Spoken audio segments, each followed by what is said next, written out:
നേർവേദി പ്രഭാഷണ പരമ്പരയിലേക്ക് ഏവർക്കും സ്വാഗതം. സുവിശേഷകൻ കുഞ്ഞുമോൻ തോട്ടപ്പള്ളി ഇപ്പോൾ നിങ്ങളുമായി ദൈവവചനം പങ്കുവെക്കുന്നു. ശ്രദ്ധിച്ചാലും.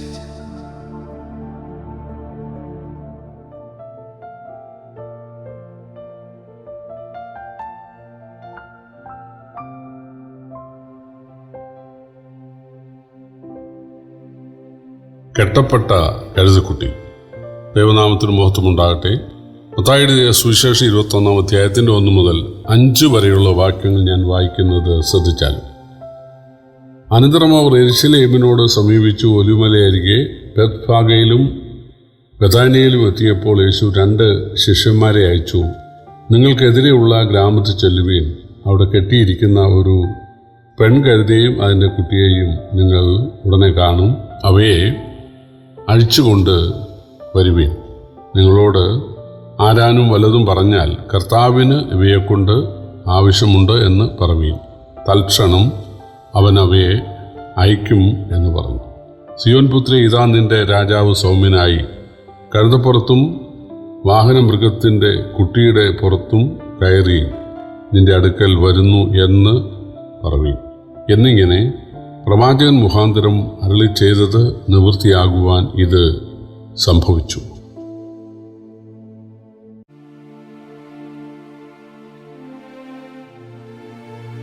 കർത്താവായ യേശുക്രിസ്തു യെരുശലേമിലേക്ക് യാത്ര ചെയ്യുന്നത് മരിക്കാൻ വേണ്ടിയാണ്.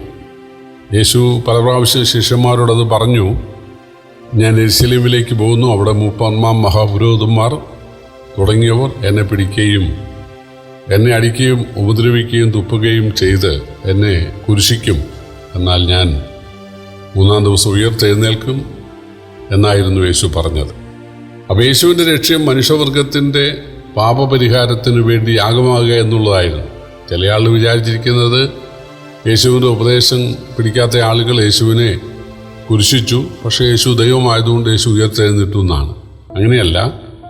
യേശു ജനിച്ചത് തന്നെ നമുക്ക് വേണ്ടി യാഗമാകാനാണ്. സ്വർഗത്തിൽ നിന്ന് വന്നത് നമുക്ക് വേണ്ടി യാഗമാകാനാണ്, രക്ഷാമാർഗം ഒരുക്കാനാണ്. ആദാമിനോട് ദൈവം പറഞ്ഞു, ഈ പഴം തിന്നുന്നാൾ നീ മരിക്കും, നീ ദൈവത്തിൽ നിന്ന് വേർപെടും, നീ നരകം അനുഭവിക്കാനിടയാകും. നമുക്ക് വിടുതലുണ്ടാകണമെങ്കിൽ, ആദാമിൻ്റെ സന്തതി പരമ്പരകൾക്ക് വിടുതലുണ്ടാകണമെങ്കിൽ ആ ശിക്ഷ, ആ മരണശിക്ഷ, ആ നരകശിക്ഷ ദൈവം തന്നെ ഏറ്റെടുക്കണം. പാപമില്ലാത്ത ദൈവമായ യേശു അത് ഏറ്റെടുക്കാനാണ് ഭൂമിയിലേക്ക് വന്നത്. എന്നാൽ അതിനു മുൻപ് തൻ്റെ ദൈവത്വം തെളിയിക്കേണ്ടത്, അല്ലെങ്കിൽ മനുഷ്യവർഗത്തിനു വേണ്ടി യാഗമാകാൻ താൻ പാപമില്ലാത്ത ദൈവമാണ് എന്ന് തെളിയിക്കേണ്ടത് ആവശ്യമായിരുന്നു. കർത്താവായ യേശുക്രിസ്തു തൻ്റെ ഐഹിക ജീവകാലത്ത് ചെയ്ത 100 കണക്കിന് അത്ഭുതങ്ങളും അടയാളങ്ങളും താൻ ദൈവമാണെന്നുള്ളതിൽ തെളിവായിരുന്നു. വെള്ളത്തെ വീഞ്ഞാക്കിയത്, നിറമോ ഗുണമോ മണമോ രുചിയോ ഇല്ലാത്ത വെള്ളത്തെ ഒറ്റ നിമിഷം കൊണ്ട് വീഞ്ഞാക്കിയത്, ഒരു നിറവും മണവും ഗുണവും ഇല്ലാത്ത മനുഷ്യരെ ഒറ്റ നിമിഷം കൊണ്ട് യോഗ്യന്മാരാക്കി ദൈവത്തിനും മനുഷ്യർക്കും സന്തോഷമുള്ളവരാക്കി മാറ്റാൻ കഴിയുമെന്ന് തെളിയിച്ചതാണ്.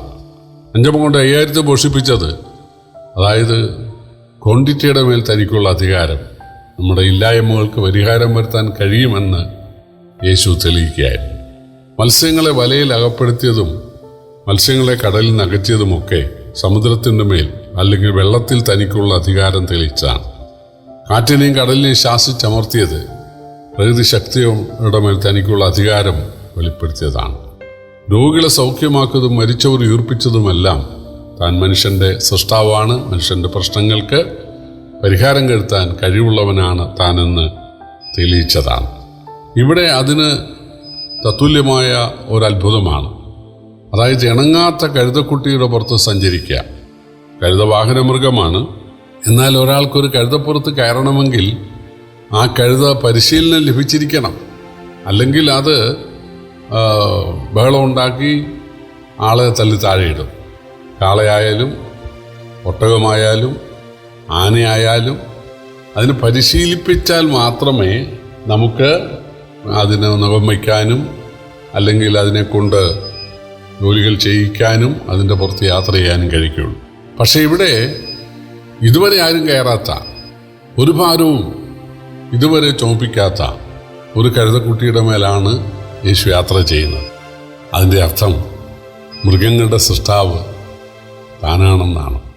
പ്രിയപ്പെട്ടവരെ, ഇവിടെ യേശു തൻ്റെ ശിഷ്യന്മാരിൽ രണ്ടുപേരോട് പറയുകയാണ്, നിങ്ങൾക്കെതിരെയുള്ള ഗ്രാമത്തിൽ ബെത്ഫാഗയിൽ ചെന്ന് നോക്കുമ്പോൾ അവിടെ ഒരു വീട്ടുമുറ്റത്ത് ആരെയും ഇതുവരെ കയറ്റിയിട്ടില്ലാത്ത ഒരു കഴുതക്കുട്ടിയെയും അതിൻ്റെ തള്ളയെയും കാണും. നിങ്ങൾ അവയെ അഴിച്ചുകൊണ്ട് വരിക. ആരെങ്കിലും ചോദിച്ചാൽ കർത്താവ് ഇതിനെക്കൊണ്ട് ആവശ്യമുണ്ടെന്ന് പറയുക, ക്ഷണത്തിൽ വിട്ടയക്കും. കർത്താവിന് എന്ന് പറഞ്ഞാൽ യഹോവയ്ക്കെന്നാണ്. യഹോവയ്ക്ക് ഇതിനെക്കൊണ്ട് ആവശ്യമുണ്ട്. എന്തായിരിക്കാം ഈ കഴുതക്കുട്ടിയെ ഒരു ഭാരവും ചോപ്പിക്കാതെയും അല്ലെങ്കിൽ ആരെയും കയറാൻ അനുവദിക്കാതെയും പരിശീലിപ്പിക്കാതെയും വളർത്തിയത്? പ്രത്യേക ഭക്ഷണം കൊടുത്ത്, പ്രത്യേക വെള്ളമൊക്കെ കൊടുത്ത്, അല്ലെങ്കിൽ കുളിപ്പിച്ച് അതിനെ കെട്ടി വളർത്തുകയാണ്. സാധാരണ കഴുതയെ ആരും കെട്ടി വളർത്താറില്ല, അഴിച്ചുവിടുകയുള്ളൂ. കാരണം കഴുത എവിടെ പോയാലും അത് യജമാനൻ്റെ പുൽത്തൊട്ടിയിൽ വരും എന്ന് വാക്യമുണ്ട്. യെശയ്യാപ്രവചനം 1:3 വായിക്കുന്നത് കാളതൻ്റെ ഉടയവനെയും കഴുതൻ്റെ യജമാനൻ്റെ പുൽത്തൊട്ടിയും അറിയുന്നുവെന്നാണ്. പണ്ട് ശൗലിൻ്റെ അപ്പനായ കീശിൻ്റെ കഴുതയെ കാണാതെ പോയി. മകൻ ശൗല് അന്വേഷിച്ചു പോയി. പല ദിവസങ്ങൾ അന്വേഷിച്ചിട്ടും കിട്ടിയില്ല. പക്ഷേ കഴുത തന്നെ വന്നു. കാരണം അതാണ് ബൈബിളിലെ വാക്യം, കഴുത യജമാനൻ്റെ പുൽത്തൊട്ടിയെ അറിയുന്നു. പക്ഷേ ഇവിടെ ഒരു കഴുതയെ കെട്ടി വളർത്തുകയാണ്. എന്തായിരിക്കാം കാരണം? പഴയ നിയമത്തിൽ സഖറിയാവിൻ്റെ പ്രവചനത്തിൽ 9-ാം അധ്യായത്തിന് 9-ാം വാക്യത്തിൽ ഒരു വാക്യമുണ്ട്, ഇതാ നിന്റെ രാജാവ് സൗമ്യനായി, സിയോൻ പുത്രിയെ, നിന്റെ രാജാവ് സൗമ്യനായി കഴുതക്കുട്ടിയുടെ പുറത്ത് കയറി വരുന്നു. അപ്പോൾ മശീഹ മഹാരാജാവ്, ദൈവം മനുഷ്യനാകുന്നയാൾ, കഴുതക്കുട്ടിയുടെ പുറത്ത് കയറി സിയോനിലേക്ക് അല്ലെങ്കിൽ യെരുശലേമിലേക്ക് ഒരു യാത്ര ചെയ്യും എന്ന് ക്രിസ്തു ജനിക്കുന്നതിന് 500 വർഷങ്ങൾക്ക് മുമ്പ് സഖറിയാവ് പ്രവചിച്ചിട്ടുണ്ടായിരുന്നു. അപ്പോൾ യെരുശലേമിനടുത്ത് ബെത്ഫാഗയിൽ താമസിക്കുന്ന ഒരു കുടുംബം അല്ലെങ്കിൽ ഒരു മനുഷ്യൻ തീരുമാനിച്ചു, ദൈവം എൻ്റെ കാലത്താണ് മനുഷ്യനാകുന്നതെങ്കിൽ എൻ്റെ കഴുതപ്പുറത്ത് കയറി വേണം യാത്ര ചെയ്യാൻ. അദ്ദേഹം ഒരു കഴുതയെ ദൈവത്തിനായി മാറ്റിവെച്ചു. അതിനെ ഉപദ്രവിക്കാതെ, അടിക്കാതെ, നല്ല ഭക്ഷണം കൊടുത്ത്, നല്ല വെള്ളം കൊടുത്ത് അതിനെ കെട്ടി വളർത്തുകയാണ്. സർവജ്ഞാനിയായ കർത്താവ് ഇത് മനസ്സിലാക്കി. അതുകൊണ്ടാണ് ശിഷ്യന്മാരെ അയച്ചിട്ട് പറയുന്നത്, ഇന്ന സ്ഥലത്ത് ഒരു കഴുതക്കുട്ടി കെട്ടപ്പെട്ട് നിൽക്കുന്നുണ്ട്, അഴിക്കുക. യഹോവയ്ക്ക് ഇതിനെക്കൊണ്ട് ആവശ്യമുണ്ടെന്ന് പറഞ്ഞാൽ ക്ഷണത്തിൽ വിട്ടയക്കും.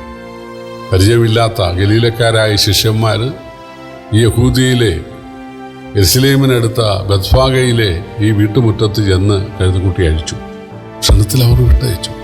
പ്രിയപ്പെട്ടവരെ, കർത്താവിന് വേണ്ടി നാം എന്ത് സമർപ്പണം ചെയ്താലും, അത് ചെറുതാകട്ടെ വലുതാകട്ടെ, അതറിയാനും അതിനെ അംഗീകരിക്കാനും അനുഗ്രഹിക്കാനും നമ്മുടെ കർത്താവിന് മനസ്സുണ്ട്. നമ്മുടെ കർത്താവ് സർവജ്ഞാനിയായ ദൈവമാണ്. ഈ കർത്താവിനെ നമുക്ക് സ്നേഹിക്കുകയും സേവിക്കുകയും ചെയ്യാം. നമ്മുടെ കഴിവുകളെ കർത്താവിന് അർപ്പിക്കാം. കർത്താവിൻ്റെ വലിയ നാമം ഇന്ന് വന്നേക്കും വാഴ്ത്തപ്പെടുമാറാകട്ടെ.